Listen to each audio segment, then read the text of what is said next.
This instrument is an oboe. In French, it's oboe, and that means high wood in French. And it's a high instrument. It tends to play the soprano role in a wind section. And it's a double reed instrument. This is a reed, has two blades, like a bassoon, except this is the high double reed. The bassoon is the low one, double reed. It's made of grenadilla wood, which is a North African wood. It's non-buoyant.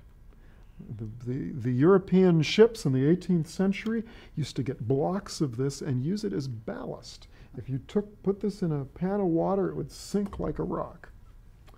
One of the more difficult aspects of learning this instrument is learning to make this reed. You can certainly buy them, but if you are serious even at a high school level, you need to learn to make these. These are made from a wood called cane, very much like what you have in caned chairs, like a bamboo that grows all around the Mediterranean. There's good cane, there's bad cane. Saxophones, clarinets, bassoons, we all use the same material but in different sizes. So the craft of learning to make these is very much part of this, very much part of it. There's some people that are very good at tootling this, but not quite as skilled at doing this. And unfortunately, you really got to be able to do both. There's a very wide range of reeds that you need. You need light ones when you're playing soft. You need heavy ones when you're playing loud. And so we are constantly changing. And also, by the way, as the weather changes, the reed changes. So we are constantly making them, constantly making sure we have backups.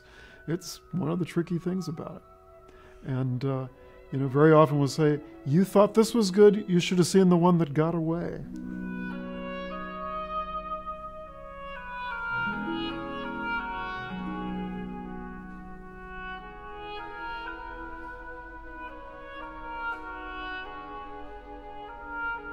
The wonderful thing about the oboe is that it was, in terms of the great symphonic composers, one of their favorite singing instruments. They love to give lyrical solos to the oboe.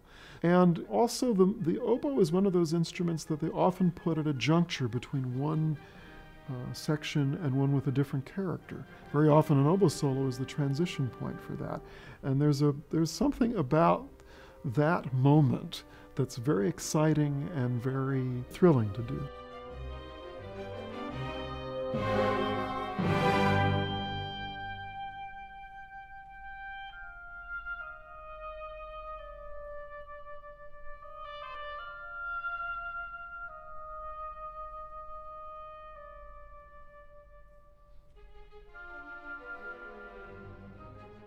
Jerry Schwartz called me up and told me right up front some of the repertoire we were going to be doing for this. Certainly two of the most beautiful, most delicate, and most difficult lyrical solos are the famous solo in Tchaikovsky 4.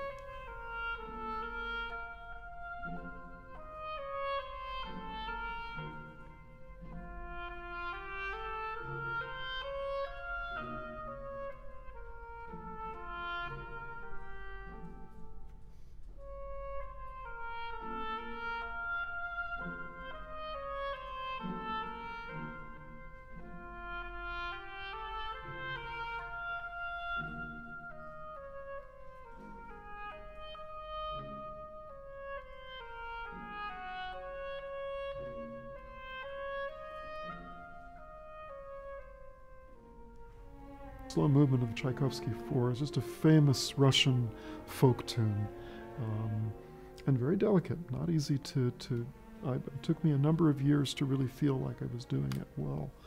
The other great solo is the one from Shostakovich Five, which I must say was a particular specialty of my teachers, John Delancey. And I must have heard him on half a dozen occasions play this with Eugene Ormandy. And there was something about the way he did that. Time just stood still. It was a cool, beautiful, elegant. I could never hope to match it, but I'm doing my best.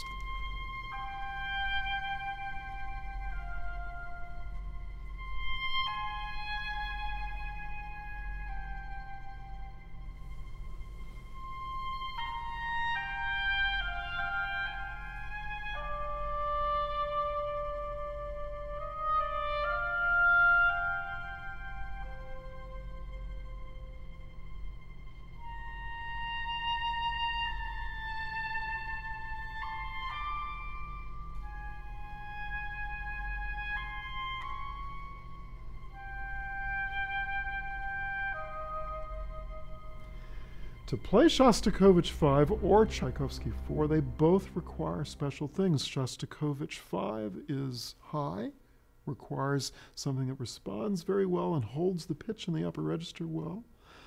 Tchaikovsky Four is in the other direction, lies on the treble clef, and you have to play low. It needs to be very flexible.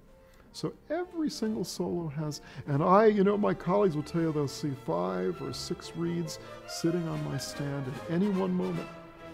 Not only as a backup, but, to give me the best possible range of choices.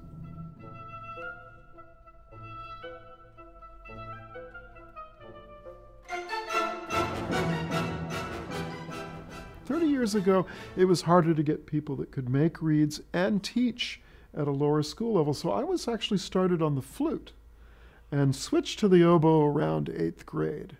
And if you think, if an oboist is a nerd, imagine a young person who's playing the flute and saying to the kids on the school bus, my mom says that if I play the flute really well, someday I can play the oboe.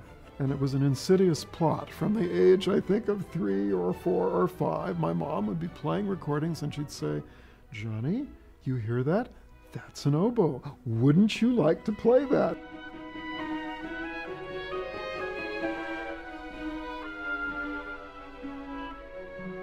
The passion to play music can start very early. I remember when I was 7 and my mom was teaching a music appreciation class and she dropped the needle on Brahms' Second Piano Concerto. And, they talk about kids needing education, but I just knew from the first second I heard it. I just was one of the most exciting things I'd ever heard. But when you really start getting the sense, I may really do this, I'd say, although I started it at age 13, by age 14 I was having my first orchestra experiences in the wonderful Greater Boston Youth Symphony. And to sit surrounded by musicians playing this music is unbelievably exciting. It's fun. I have the same fun now at my age that I did when I was 14 and first did it. I'm very, very lucky to be doing this.